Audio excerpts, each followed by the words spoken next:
এই বাংলাদেশকে যদি আমরা একটা মদিনা রাষ্ট্র বানাতে পারি, ইনশাল্লাহ কালকে গাজওয়াতুল হিন্দ হবে ইনশাল্লাহ। ওটার জন্য রেডি আমরা ইনশাল্লাহ। পাকিস্তানের কাছে কিছুই নাই, আছে খালি 10টা 12টা পারমাণবিক মনে অস্ত্র, তাতেই ভয়ে কাঁপতে থাকে। চায়না খালি একটু ভয় দেখায় যে আগাইলে কিন্তু সিকিম নিয়ে নিব, আগাইলে কিন্তু চিকেন নেক গিলে ফেলবো। চায়নার ওই ছোট ছোট যোদ্ধাদের কাছে যে মাইকটা খায়, আর আমাদের এখানে দেখা যায় যে সীমান্তর মধ্যে একটা একটা কৃষকও যদি সীমান্ত থেকে দূরেও হাল চাষ করে, ওকে গুলি করে মেরে ফেলে। ফেলা নেই, ফেলানির কথা ভুলে গেছেন আপনারা? আমাদের বন্যা, এরকম কতগুলো মানুষকে সীমান্ত হত্যা করে মারা হয়েছে। আজকে গুগলে গিয়ে সার্চ করে দেখেন কতগুলো মানুষকে বিগত 15 বছরে সীমান্ত হত্যা করা হয়েছে। তো এখানে আমাদের স্বাধীনতার প্রশ্ন আসে না, এখানে গণতন্ত্রের কথা আসে না, সার্বভৌমত্বের কথা আসে না, না, বরং তারা ক্ষমতার জন্য ওদের কাছে ইমান বিক্রি করে দিয়েছে। ক্ষমতার জন্য এই উগ্রদের কাছে, মানে উগ্র হিন্দুত্ববাদীদের কাছে ওরা তাদের ইমান, ওদের আমল, ওদের তাকওয়া, ওদের দিন সব বিক্রি করে দিচ্ছে। আজকে ইয়াং ভাইদেরকে আমি খালি কয়েকটা নসিহত করতে চাই, আপনাদের জন্য আসা।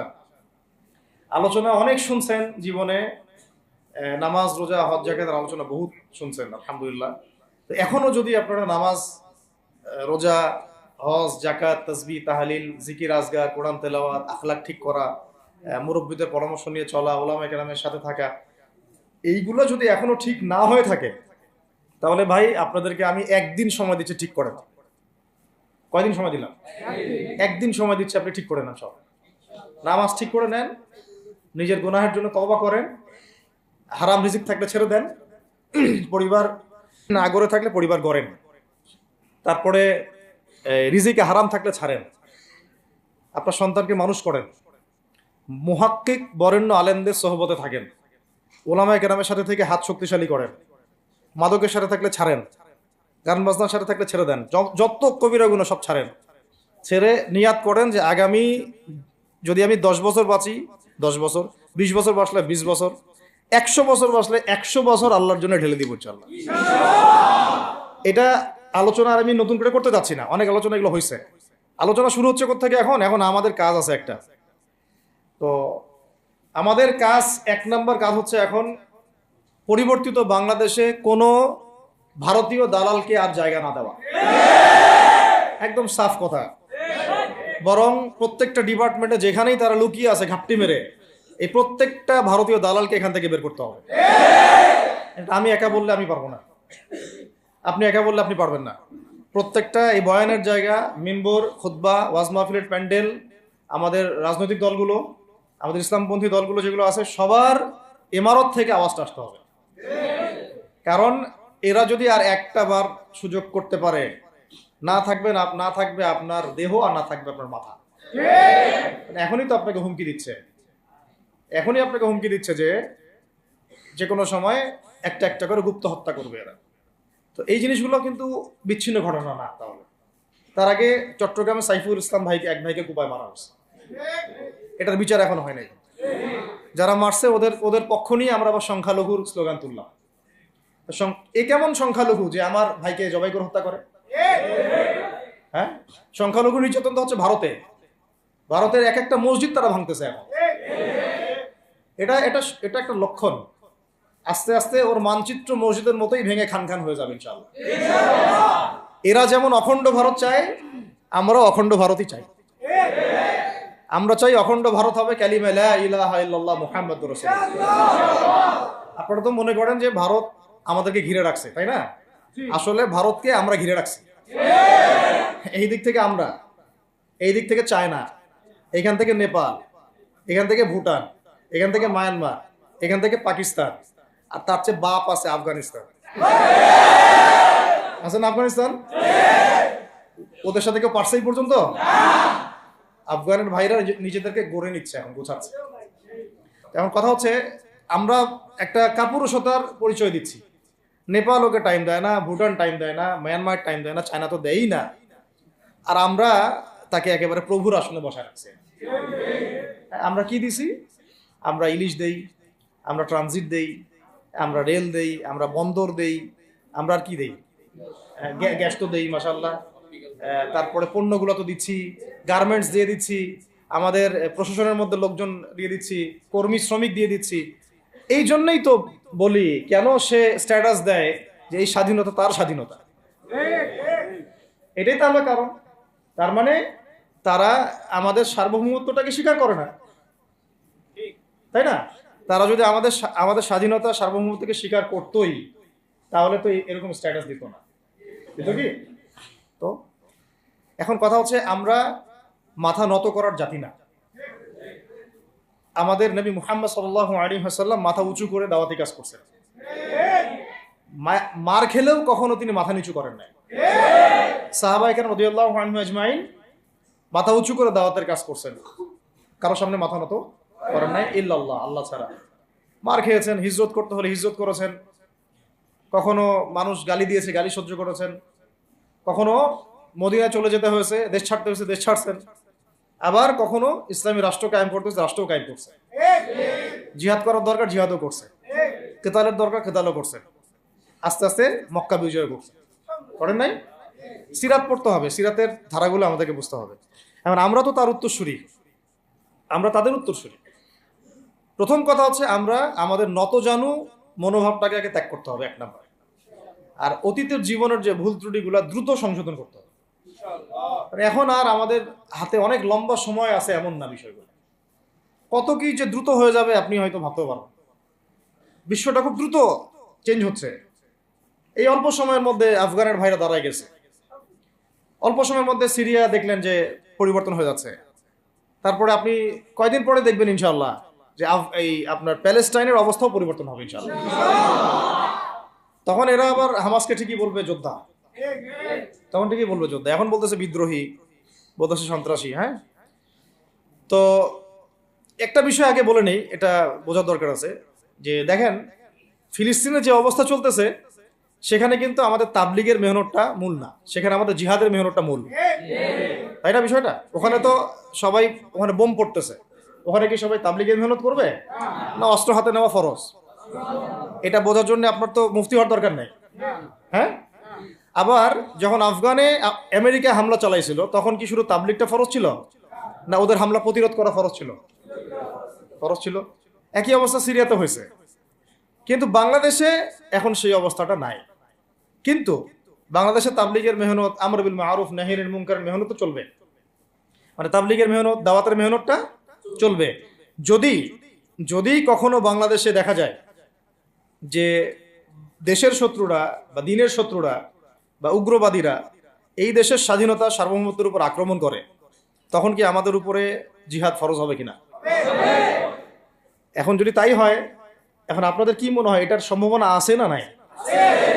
এটুকু ইন্টেলেকচুয়াল অবস্থা তো আপনাদের আছে, এটার সম্ভাবনাও হতে পারে, আজ হোক কাল হোক, হতেই পারে। তখন আমার প্রিপারেশনটা কি হবে সেটা আমাকে এখন জানতে হবে। আমার প্রিপারেশনটা কি হওয়া উচিত? প্রথম প্রিপারেশন হওয়া উচিত, আগের সমস্ত জিন্দগিতে যা করছি নিজেকে আল্লাহর দিকে ফিরাই নিয়ে আসে। এটা প্রথম কাজ।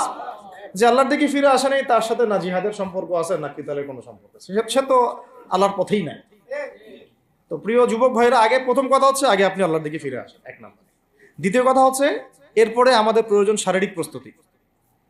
শারীরিক প্রস্তুতি যেমনটা বললাম যে কোনো অবস্থাতেই আলেম ওলামাদেরকে, দায়ীদেরকে, মুফতিদেরকে, মুহাদ্দিসদেরকে, মাদ্রাসার শিক্ষকদেরকে, খতিবদেরকে ভিতরে ঢুকতে দেওয়া যাবে না। কারণ আপনাদেরকে যদি ভিতরে নিয়ে যাওয়ার স্কোপ পায় তারা নতুন করে আবারও কেউ, তাহলে আর সুস্থ রাখবে না, তো ফিজিক্যালি আপনি ঠিক থাকতে পারবেন না। অতএব একটা সামাজিক প্রতিরোধ গড়ে তুলতে হবে সবসময়। মানে একটা এলাকার মধ্যে একজন আলেম আছেন, সেই আলেমকে এলাকা থেকে নিতে পারবে না, তাকে নেওয়ার আগে 100 জনের উপর গুলি চালাইতে হবে, এমন একটা মুভমেন্ট থাকতে হবে। প্রতিবাদ না করলে, আপনি বান্দরবনে যান, বান্দরবনের পাহাড়ি এলাকায় গিয়ে কোন একটা পাহাড়ি লোককে উঠাই নিয়ে আসেন, দেখি কত বড় সাহস আছে। আর্মি পর্যন্ত পারে না। কে পারে না? সেনাবাহিনী পারে না। পারে? পাহাড়িরা ওইখানে ঐক্যবদ্ধ হয়ে যায়, ওদের মহিলারা ঝাড়ু নিয়ে সামনে চলে আসে। এই আমাদের বান্দরবনের কথা বলতেছে। ওখানে যে কুকিচিং একটা ফ্রন্ট গঠন করছে সশস্ত্র বিদ্রোহীরা, ওই অংশটুকুকে নিয়ে একটা মাস্টার প্ল্যান আছে ওদের। ওই অংশটুকুতে তারা একটা খ্রিস্টান রাজ্য বা আলাদা একটা পাহাড়িদেরকে নিয়ে একটা রাষ্ট্র প্রতিষ্ঠা করতে চায়। এটা ওদের স্বপ্ন আর কি। এই উদ্দেশ্যে তারা হাঁটতেছে। এবং তারা অস্ট্রের ভাষায় কথা বলে। ওখানে তারা পতাকা বানাইছে, মানচিত্র বানাইছে, এমনকি লাস্ট টাইম আমরা ওখানে গিয়ে শুনলাম যে মুদ্রাও নাকি বানাচ্ছে। মুদ্রা মুদ্রা বুঝতেছেন বিষয়টা কত ডিপ। আমাদের রাষ্ট্রে যে কত সমস্যা, আর জানি না যারা দায়িত্বে আছে তারা কি করতেছে, আসলে কোন দিকটা সামাল দিচ্ছে। অর্থনৈতিক দিকটা দেখবে, না এই পাহাড়ি এলাকার সমস্যাগুলো মেটাবে, নাকি আমাদের মুসলিম উম্মার অভ্যন্তরীণ সমস্যাটা মেটাবে, না শহীদ ভাইদের খবর নিবে, না পঙ্গু ভাইরা যারা পড়ে আছে হাসপাতালে তাদের খবর নিবে? সিনেমা দেখতে বসে গেছে। কোন আক্কেলে সিনেমা দেখেন আপনি? আপনার সিনেমা দেখার সময় কোথায়? আপনার সিনেমা দেখার সময় কোথায়? এই যে যতগুলো ভাই শহীদ হয়েছে তাদের পরিবারের খোঁজখবর নেওয়া লাগবে না? এবং যতগুলো ভাই এখন হাসপাতালে কাতরাচ্ছে তাদের সঙ্গে হাজার হাজার হাজার হাজার ছাত্র ভাই, তাদের চিকিৎসা করানো লাগবে না? যত মানুষকে গুম করা হয়েছে ওদেরকে মুক্ত করা লাগবে না? তারাও তো জানে এটা অন্যায়, এবং যারা করে তারাও বলে এটা অন্যায়। জানে যারা করে তারাও বলে এটা অন্যায়। এবং আমাকেও বলেছিল যে আমি জিজ্ঞাসা করেছিলাম যে আমাকে যদি মানে প্রকাশ্য কোর্টে চালান করে দেওয়া হয় এবং জাতির সামনে বলা হয় যে আমাকে গুম করা হয়েছে, এবং এরপর যদি বলা হয় যে আমাকে গুম করার পরে কোনো রকমের নেগেটিভ কিছু পাওয়া যায় নাই তাই আমরা ছেড়ে দিয়েছি, এই কথাটা কি বলা যাবে কি যাবে না? তারা বলছে যে না, এটা বলা যাবে না, কারণ এই কাজটা তো মানবতা বিরোধী অপরাধ, এটা করলে তো বললে তো সবাই আবার বুঝে ফেলবে। তো এই হলো অবস্থা। ওখানে আমরা বুঝেছি যে বাংলাদেশের প্রশাসনে দুইটা ভাগ আছে। একটা ভাগ হচ্ছে মারাত্মক রকমের ইসলাম প্রিয় এবং দেশপ্রেমিক, মাশাআল্লাহ, আমরা তাদেরকে স্যালুট জানাই, মাশাআল্লাহ। কিন্তু আপনারা ভুল জায়গায় শ্রম দিচ্ছেন, আপনারা ভুল জায়গায় মেধা, শ্রম এবং আপনাদের জীবন নষ্ট করতেছেন। আপনাদের থাকা দরকার ছিল ওলামায়ে কেরামদের সাথে, তাহলে আপনাদেরকে টক্কর দিয়ে কেউ সামনে যেতে পারতো না। আপনারা খালিদ বিন ওয়ালিদ হতে পারতেন আমাদের, আপনারা কিন্তু ওমর ইবনে খাত্তাব হতে পারতেন। ওইখানে ঢুকে আপনারা শুধুমাত্র দুনিয়ার স্বার্থে সব নষ্ট করতেছেন। আমাদেরকে বলা হচ্ছে হুজুর বদদোয়া করিয়েন না, হুজুর ছেড়ে দিচ্ছেন, আমাদেরকে বদদোয়া দিয়েন না আবার বের হয়ে।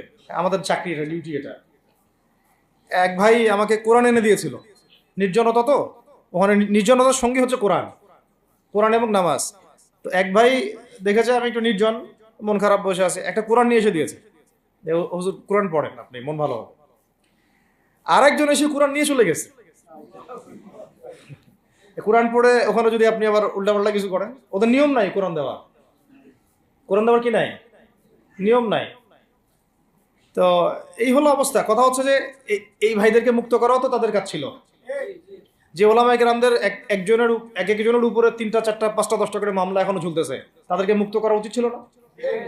আর এই পুরো জুলুমের পিছনে যত জালেম ইনভলভ ছিল তাদেরকে আইডেন্টিফাই করে ভিতরে ঢুকানো উচিত ছিল না? হয়েছে সবকিছু? তো এই জিনিসগুলোর মধ্যে অনেক গ্যাপস আছে। এগুলো যদি এভাবে চলতে থাকে তাহলে আগামীতে আমরা যারা ইসলামিক রাজনীতি করব বলে চিন্তা করতেছি বা ইসলামকে রাষ্ট্র ক্ষমতায় নিতে চাই, আমরাও কিন্তু বেগ পাবো, আর ভালো রকমের বেগ পাইতে হবে।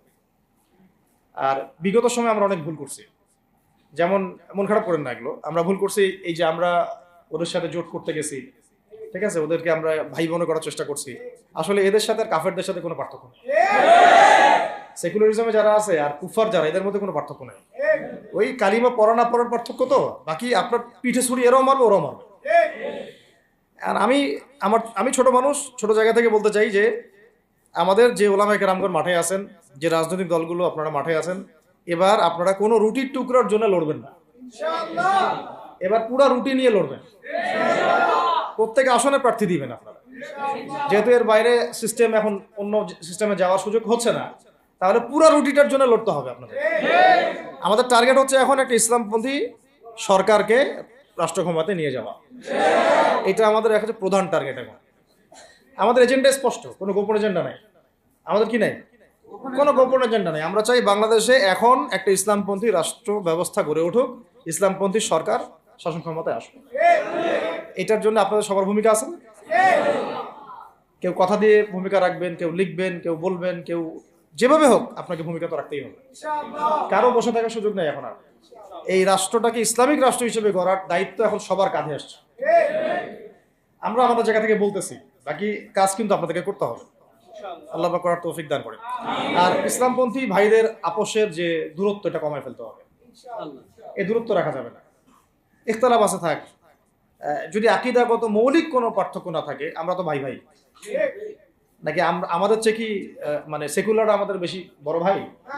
আমাদের চেয়ে কি যে নাস্তিক মুরতাদরা আমাদের বড় ভাই? কমিউনিজমে যারা আছে ওরা আমাদের বড় ভাই? না এই গণতন্ত্রপন্থী যারা একবারে কট্টর ওরা আমাদের দিনী ভাই নাকি? আমাদের তো ভাই, সোজা কথা হচ্ছে ইন্নামাল মুমিনুনা ইখওয়া, ইন্নামাল মুমিনুনা, মুমিন যারা মুমিন মুমিন ভাই, মুমিনে মুমিনে কি ভাই, খালাস। আল মুসলিম ওয়া আখুল মুসলিম, মুসলিমের ভাই কি মুসলিম, খালাস এইটুক। মুসলিম আমার ভাই, মুসলিম আমার ভাই। এখন যারা এদেশের রাষ্ট্র ক্ষমতায় ইসলামকে চায় না তারা আমাদের ভাই না। সে যে কোনো নামে আসুক, এক্স ওয়াই জেড, দেখার দরকার নেই। এক্স নামে আসুক, ওয়াই নামে আসুক, জেড নামে আসুক, যারা রাষ্ট্র ব্যবস্থা ইসলামকে চায় না তারা আমার ভাই, খালাস, সোজা কথা। এবং রাষ্ট্র ব্যবস্থা ইসলাম চায় যে ভাইরা আমাদের, ওই ভাইদেরকে একসাথে থাকতে হবে। আল্লাহর কসম করে বলতেছি, ইনশাআল্লাহ যদি এই ভাইরা আমরা একসাথে থাকতে পারি, এর সাথে আমরা দায়ীরা, তালেবে ইলমরা এবং আপনারা তো যুব সমাজ আছেন, আমাদেরকে টক্কর দিয়ে বাংলাদেশের রাষ্ট্র ক্ষমতায় কেউ যাইতে পারবে না ইনশাআল্লাহ। সবাইকে ভূমিকা রাখতে হবে। এখন অন্য আলোচনা চেয়ে এই আলোচনাটাই বেশি দরকার। অন্য আলোচনা অনেক শুনছেন জীবনে, এখন বাংলাদেশের দরকার একটা ইসলামপন্থী রাষ্ট্র ব্যবস্থা। এর বাইরে কোনো আলাপ নাই। এখন এটা প্রতিষ্ঠা করার জন্য কি করতে হবে সেটা ফিকির করা না। তো কি করতে হবে বলেন? প্রথম কথা হচ্ছে আমাদেরকে আগে বৈশ্বিক জালেমদেরকে চিহ্নিত করতে হবে। পুরো বিশ্বে কারা জালেম এটা কি চিন্তা করা বাকি আছে? পুরো বিশ্বের সবচেয়ে বড় জালেম যে পশ্চিমারা, সবচেয়ে বড় জালেম ইসরায়েল, সবচেয়ে বড় জালেম আমেরিকা, এটা চিন্তা কি আপনার বাকি আছে? এই কথা বলতে যে ভয় পায় তার তো নবীর ওয়ারিস হওয়ার দাবি করা উচিত না। এটা খোলামেলা, এটা সবাই জানে। সারা বিশ্বের জুলুমের কারখানা হচ্ছে ইসরায়েল। মানুষ ত্রাণ নিতে গেলে পর্যন্ত সেখানেও বোম্বের মানুষ হত্যা করছে। আমরা এটা দেখার মতো আর সাহসী নাই। অনলাইনে এগুলো আমার দেখতে গেলে যে বাচ্চাদের অবস্থাগুলো আমাদের চোখের সামনে আসে, আমি স্কিপ করে চলে যাই। হয়তো কতটুকু দোয়া করতে পারি আল্লাহই ভালো। দোয়া করে কি করব? আমার দোয়ার তো তার দরকার নেই। আমার দোয়ার তার কি দরকার আছে? আমাদের মতো পাপী মানুষের দোয়া দিয়ে তার কি হবে? এখানে তো স্পষ্ট যে পুরো বিশ্বের জুলুম জালেমের শক্তির কেন্দ্রস্থল কোনটা, সেখান থেকে সব মাস্টার প্ল্যান হচ্ছে। আর যদি ওই ইসরায়েল, ওই আমেরিকার কোন সেবা দাসকে আমরা ক্ষমতায় নিয়ে আসি, আমাদের ভুল হবে না? ছাত্র ভাইরা এই ভুলটা করছে। ছাত্র ভাইরা ভুলটা করছে কারণ আপনাদের দিনের জ্ঞানের বুঝের কারণে করছে, বুঝের অভাবের কারণে করছে। ঠিক আছে, ঠিক আছে। এখন যে মানে সম্ভাবনা শেষ হয়ে গেছে এমনও না। এখন সবাই প্রতিবাদের ভাষায় কথা বলতে পারে। একটা রেভলিউশন ঘটানোর মতো সিচুয়েশন বাংলাদেশে আছে। অন্তত পক্ষে আমাদের ভাইদের মধ্যে আমরা দেখেছি, ছাত্র ভাইদের মধ্যে সাহস তো মাশাআল্লাহ অবশ্যই আছে, ডেডিকেশন আছে, জীবন দেওয়ার মানসিকতা আছে। তাদেরকে খালি নার্সিং করতে হবে, জীবনটা যেন ভুল পথে না যায়। এখন আবু সাইদের রক্তের উপর দাঁড়ায় যদি কোনো সেকুলার ক্ষমতায় আসে, তাহলে এটা আবু সাইদের রক্তের সাথে গাদ্দারি হচ্ছে। এই মুগ্ধদের রক্তের উপর সিঁড়ি বানায় যদি কোনো জাতীয়তাবাদীরা আর ওই সেই গণতন্ত্রপন্থীরা, ওই ইসলামের দুশ্মনরা, ওই ভারতের দালাল্লাই যদি ক্ষমতায় আসে, তাহলে এটা ওদের রক্তের সাথে গাদ্দারি হচ্ছে। এই গাদ্দারির মাফ হবে না। এইটা পলাশির যুদ্ধের চেয়ে বড় মির্জাফরি হয়েছে, এটা ৭১-এর চেয়ে বড় রাজাকারী হয়েছে। আপনারা বলেন যে দেখেন, ভালো করে বুঝেন, গুম হয়েছে এক শ্রেণী, আমার কথা মন খারাপ করে না, এক শ্রেণী গুম হয়ে গেছে, এক শ্রেণী ক্রসফায়ার, এক শ্রেণী শাপলা চত্বরে রক্ত দিছে, তাই নাই? এক শ্রেণী ওলামায়ে কেরাম মামলা নিয়ে ঘুরে বেড়াচ্ছে মাথার উপরে, এক শ্রেণীর ছাত্র ভাইরা রাস্তায় শহীদ হলো, আর এক শ্রেণীর ছাত্র ভাইরা পঙ্গু হয়ে হাসপাতালে বেডে পড়ে আছে। ক্ষমতায় গেছে কারা? নতুন এক শ্রেণী। হ্যাঁ, এবং ওখানে এমন কিছু মানুষ আছে যাদের সাথে আন্দোলনে কোনো সম্পর্কই ছিল না, সম্পূর্ণ উড়ে এসে জুড়ে বসছে তারা। তাহলে এখানে ইসলামিক রাজনৈতিক দলগুলোকে সামনে রাখা যাইতো, তাদের থেকে তো উপদেষ্টা একটাও নেয় নাই। জামাত ইসলাম থেকে একটা উপদেষ্টা নিছে কিনা? হেফাজত ইসলাম থেকে কোনো উপদেষ্টা নিছে কিনা? আমাদের চরমনাই থেকে একটা উপদেষ্টা নিছে কিনা বলেন? তার মানে রাষ্ট্র গঠনে আমাদের কোনো ভূমিকা নাই না। আমাদেরকে বুঝাইছে যে আপনারা পরে আসেন, ইলেকশন দিব, তখন আপনারা ইলেকশন লড়েন। ইলেকশন সে কবে দেয় সেটাও দেখেন, আদৌ দেয় কিনা সেটাও দেখেন। কাকে বিশ্বাস করবেন আপনি? বিশ্বাসটা করবেন কাকে? যখন মোস্তফা সরোয়ার ফারুকের মধ্যে একজন উপদেষ্টা হচ্ছে, বিশ্বাসটা আপনি করবেন না? সারা জীবন মানুষকে পরকে শিখাচ্ছে, তার কোন যোগ্যতায় সে উপদেষ্টা হচ্ছে? আচ্ছা, একটা কাজ করেন, এটা উপদেষ্টা করার জন্য একটা পরীক্ষা নেন না, দেখি বিসিএস এর মতো, দেখেন না এরা পাস করে কিনা। অথবা আপনি একটা কাজ করেন, ইসলামিক সেন্সের পরীক্ষা নেন, দেখেন কোরআন তেলাওয়াত করতে পারে কিনা। কিসের ভিত্তিতে হলো? এই যে এই সমস্যাগুলো থেকে গেছে, তারপরেও যা হয়ে গেছে হয়ে গেছে। এখন আমাদের যেটা কথা সেটা হচ্ছে, আমরা তো আর কোনো বিদ্রোহে যেতে চাই না, আমরা যে শান্তিপূর্ণভাবে ইসলাম প্রতিষ্ঠা করতে। কিন্তু প্রয়োজনে যদি তারা মানে আমাদের উপর জুলুমের ভাষা বেছে নেয়, তাহলে আমরা অবশ্যই এবার প্রতিবাদের ভাষা বেছে নিব ইনশাআল্লাহ। এই জন্য সবার আগে জরুরি হচ্ছে যুবকদেরকে এক কাতারে থাকা, ইসলামপন্থী ভাইদের সাথে থাকা, ইসলামী সংগঠনের সাথে থাকা, এবং নাম XYZ যেটাই হোক না কেন, নাম XYZ হতে পারে, আপোষে ভাই ভাই হয়ে থাকা। এটাতে যদি ভাই আমরা এবার ভুল করি, আল্লাহর কসম করে বলতেছি, আল্লাহ না করুক, এরপরে যদি মায়ের আসে, না আপনি বাঁচবেন না আমি বাঁচব, কেউই না, ইনশাআল্লাহ ওই দিন আসবে না। আর আমরা যদি ইনশাআল্লাহু আজ্জা ওয়া জাল যদি আমরা এটাকে মদিনা রাষ্ট্র বানাতে পারি, এই বাংলাদেশকে যদি আমরা একটা মদিনা রাষ্ট্র বানাতে পারি, ইনশাআল্লাহ কালকে গাজওয়াতুল হিন্দ হবে ইনশাআল্লাহ। ওটার জন্য রেডি আমরা ইনশাআল্লাহ। পাকিস্তানের কাছে কিছুই নাই, আছে খালি 10-12টা পারমাণবিক অস্ত্র, তাতেই ভয়ে কাঁপতে থাকে। চায়না খালি একটু ভয় দেখায় যে আগাইলে কিন্তু সিকিম নিয়ে নিব, আগাইলে কিন্তু চিকেন নেক গিলে ফেলবো। চায়নার ওই ছোট ছোট যোদ্ধাদের কাছে যে মাইকটা খায়, আর আমাদের এখানে দেখা যায় যে সীমান্তর মধ্যে একটা একটা কৃষকও যদি সীমান্ত থেকে দূরেও হাল চাষ করে, ওকে গুলি করে মেরে ফেলে। ফেলা নেই, ফেলানির কথা ভুলে গেছেন আপনারা? আমাদের বন্যা, এরকম কতগুলো মানুষকে সীমান্ত হত্যা করে মারা হয়েছে। আজকে গুগলে গিয়ে সার্চ করে দেখেন কতগুলো মানুষকে বিগত 15 বছরে সীমান্ত হত্যা করা হয়েছে। তো এখানে আমাদের স্বাধীনতার প্রশ্ন আসে না, এখানে গণতন্ত্রের কথা আসে না, সার্বভৌমত্বের কথা আসে না, না, বরং তারা ক্ষমতার জন্য ওদের কাছে ইমান বিক্রি করে দিয়েছে। ক্ষমতার জন্য এই উগ্রদের কাছে, মানে উগ্র হিন্দুত্ববাদীদের কাছে ওরা তাদের ইমান, ওদের আমল, ওদের তাকওয়া, ওদের দিন সব বিক্রি করে দিচ্ছে। এই জন্য আমি আগে বলেছি একটা লেকচারে যে আমরা যদি বিরিয়ানি খেতে চাই, আপনি যদি বিরিয়ানি খেতে চান, একটা পাত্র নিবেন কি না? আচ্ছা, পাত্রটা যদি ময়লা থাকে খাবেন? পাত্র অনেক ময়লা আছে, আপনি কি ওইখানেই বিরিয়ানি ঢালবেন, ঢেলে খাওয়া শুরু করবেন? সবার আগে আপনি কি করেন? এটাকে ধোন, পরিষ্কার করেন, তাই না? বাংলাদেশকে যদি আপনি ইসলামী রাষ্ট্র হিসেবে করতে চান, আগে এই দেশের মধ্যে যে পয়জন গুলো আছে এগুলোকে দূর করতে হবে, সমস্ত পয়জনকে ধুয়ে সাফ করতে হবে। তারপরে যে খেলাফা বা শরিয়া বা ইমারা যেটাই আসুক, ইমারা এক জিনিস, খেলাফা আর এক জিনিস। আমি এক কথায় বুঝাচ্ছি ইসলামী রাষ্ট্র ব্যবস্থা, ইসলামী রাষ্ট্র ব্যবস্থা। যদি ইসলামী রাষ্ট্র ব্যবস্থা তারপরে আসে, জমিন সাফ করার পরে, তখন সেটা সাস্টেইন করবে ইনশাআল্লাহ।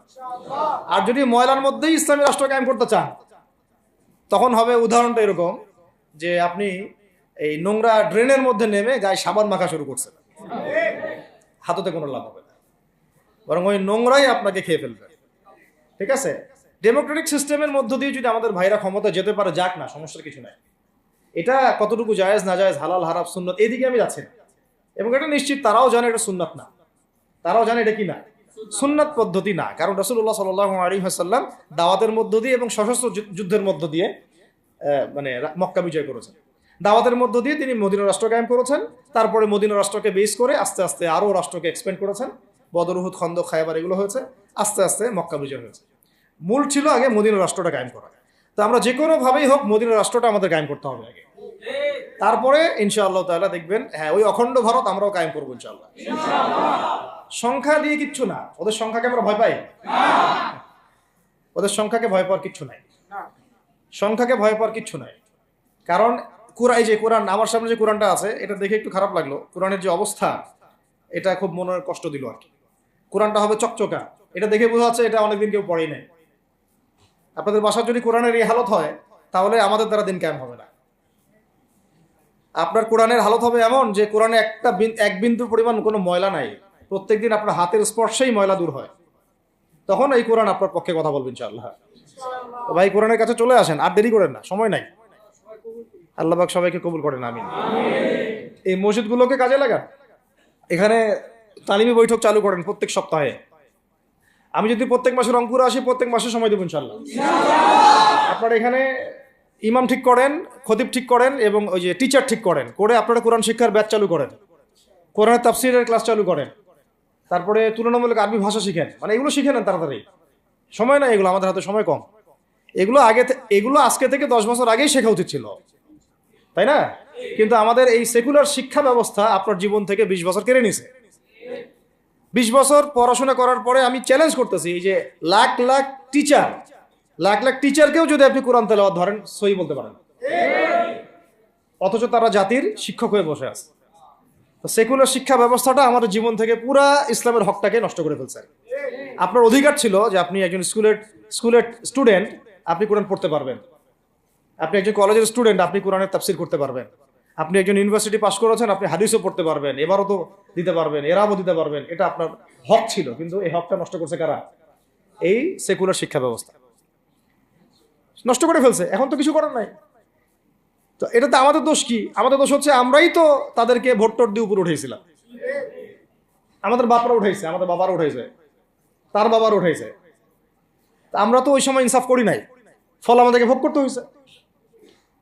আপনি এই প্রসঙ্গটা দুটো কথা বলেই ফেলেন, নাহলে আমি মানে হকাদায় হয় না। একটা মুসলিম ঘরের ছেলে, তার অধিকার নাই প্রাইমারি স্কুলে গিয়ে সে কোরআন শিখবে? আচ্ছা, আমাদের মৌলিক অধিকার কি? খাদ্য, বস্ত্র, বাসস্থান, শিক্ষা, চিকিৎসা, 5টা বলি না? তো কোরআন আমার মৌলিক অধিকার না? মুসলিম পরিবারের সন্তান আমি, কোরআন আমার মৌলিক অধিকার না? তারপর প্রাইমারি স্কুল আপনাকে শিখায় নাই, হাই স্কুল আপনাকে শিখায় নাই, এমনকি কারমাইকেল শিখাইছে আপনাকে, বেগম রোকেয়া বিশ্ববিদ্যালয় শিখাইছে, এরাও শিখায় নাই। এমনকি বিসিএস ক্যাডার হচ্ছেন কোরআন ছাড়াই, ডক্টর হচ্ছেন কোরআন ছাড়াই, ইঞ্জিনিয়ার হচ্ছেন কোরআন ছাড়াই। এমনকি শিক্ষা কমিশন গঠন হচ্ছে, ওই কমিশনের লোকদেরও কোরআনের জ্ঞান নাই। টকশোতে এসে আবার ঠিকই পটর করে, কোরআনে পড়তেও পারে না, টকশোতে এসে পটর করে। এই তো বিগত 10 বছর তো টকশোর বছর ছিল, খালি টকশো, দেখেন নাই? আলোচনা। একটা ন্যারেটিভ তৈরি করা হচ্ছিল, ইসলাম নিয়ে যারাই কথা বলবে এরাই জঙ্গি, এরাই মৌলবাদী, এরাই সন্ত্রাসী। হ্যাঁ, তো কিভাবে মানুষের ব্রেন ওয়াশ করা হয়েছে। আমি আসলে অবাক হয়ে গেছি এই ঘটনাটাতে, জুলাইয়ের ঘটনায়, যে যুব সমাজকে ধ্বংস করার জন্য তারা 20 বছর ঢেলে দিছে, ওই যুব সমাজই তাদেরকে পিটাই বের করছে। আল্লাহ পাকের কি পরিকল্পনা! আপনাদেরকে ধ্বংস করার জন্য 20 বছর ধরে তারা সিলেবাস কারিকুলাম করছে। আপনাদেরকে শরৎচন্দ্র পড়াইছে, বঙ্কিমচন্দ্র পড়াইছে, হুমায়ুন আহমেদ পড়াইছে, হুমায়ুন আজাদ পড়াইছে, হ্যাঁ শেক্সপিয়ার পড়াইছে, আর কত কি পড়াইছে। কোরআন পড়তে দেয় নাই, নামাজের স্বাধীনতা দেয় নাই, পর্দার স্বাধীনতা দেয় নাই। আমাদের বোন পর্দা করে পরীক্ষা দিতে গেছে, নিকাব খুলে ফেলা হয়েছে, কি করে নাই। কিন্তু ওই ছাত্র জনতার হাতেই পিটানি খাইতে হয়েছে। আল্লাহ পাকের দেখছেন কি একটা মিরাকেল, আল্লাহ পাকের কি মানে কুদরত, ক্যারিশমা। ঠিক কিরকম হয়েছে জানেন? ঘটনাটা হয়েছে এরকম যে ফেরাউনের ঘরেই মুসা আলাইহিস সালামকে আল্লাহ পাক বড় করছে। মাশাআল্লাহ। তো আপনাদেরকে ধ্বংস করার জন্যই কিন্তু এই পলিসিগুলো অ্যাপ্লাই করা হয়েছিল। এখন যে আল্লাহ পাকের রহমতে আপনারা বিপদে যান নাই, আলহামদুলিল্লাহ। এখন যেটা আল্লাহ পাক বোঝার তৌফিক দিচ্ছেন, দেখেন আপনারা কোরআন শিখতে পারতেন, এখানে পারেন নাই। শিক্ষা কমিশনের মধ্যে কোরআন নাই। শুধু তাই না, দেখেন 360 জন এমপি মন্ত্রীকে আপনি বসায় দেন, 360 জন এমপি মন্ত্রীকে বসায় তাদের সবাইকে শুধু কিচ্ছু না, আমি বলবো খালি সূরা ফাতিহা তিলাওয়াত করতে বলেন। পারলে শুধু মমতাজ পড়তে পারে নাকি? কারণ তার তো বুখারী মুসলিম সিয়াসি কিতাব পড়া আছে, ওটা পড়া ছিল আর কি, এটা পড়া ছিল, তো হয়তো সে পারতে পারে। না পারলে তো ভালো, খারাপ কিছু না, ঠিক আছে। তো বাকি কেউ কিন্তু পারে আর বেশি দেন না, অল্প না, ঠিক আছে, শেষ করতেছে। তো এখন প্রিয় ভাইরা, এখন কথা অনেক হয়ে গেছে। মূল কথা হচ্ছে যে আমাদেরকে এখন একটা নতুন উদ্দেশ্য নিয়ে, টার্গেট নিয়ে, একটা মিশন নিয়ে আগামীকাল থেকে পথ চলতে হবে ইনশাআল্লাহ। প্রথম গন্তব্যটা কি? আমরা বাংলাদেশকে একটা মদিনা রাষ্ট্র কায়েম করতে চাই। সেটা যদি করতেই হয় তাহলে আমাকে কার আদলে করতে হবে, কার সুন্নতে করতে হবে? নবী মুহাম্মদ সাল্লাল্লাহু আলাইহি ওয়াসাল্লামের তরিকায়। এবং তার তরিকার প্রথম কাজটাই হচ্ছে আগে ইলম শিখতে হবে। কি শিখতে হবে? এই মসজিদগুলোকে কাজে লাগান, মাদ্রাসাগুলোকে কাজে লাগান। এবং 2 নম্বর হচ্ছে ইলম একা একা শেখা যাবে না। ইলম একা একা শেখা যাবে না। 20 বছর তো আপনি একা পড়াশোনা করেন নাই, প্রতিষ্ঠান ছিল, ওস্তাদ ছিল, তাই না, টিচার ছিল, আপনার একাডেমিক কারিকুলাম ছিল, ঠিক ওইরকমই দিনের ইলমও একা একা শেখা যাবে না, ওস্তাদ লাগবে। এবং আলহামদুলিল্লাহ আমাদের বাংলাদেশে ওস্তাদদের অভাব নাই, আলহামদুলিল্লাহ। প্রত্যেক জেলায় জেলায় উপজেলায় সব জায়গাতেই মুহাক্কিক বরেণ্য আলেমগণ আছেন, আলহামদুলিল্লাহ। আর আপনি খুঁজে বের করবেন কে মুহাক্কিক আলেম।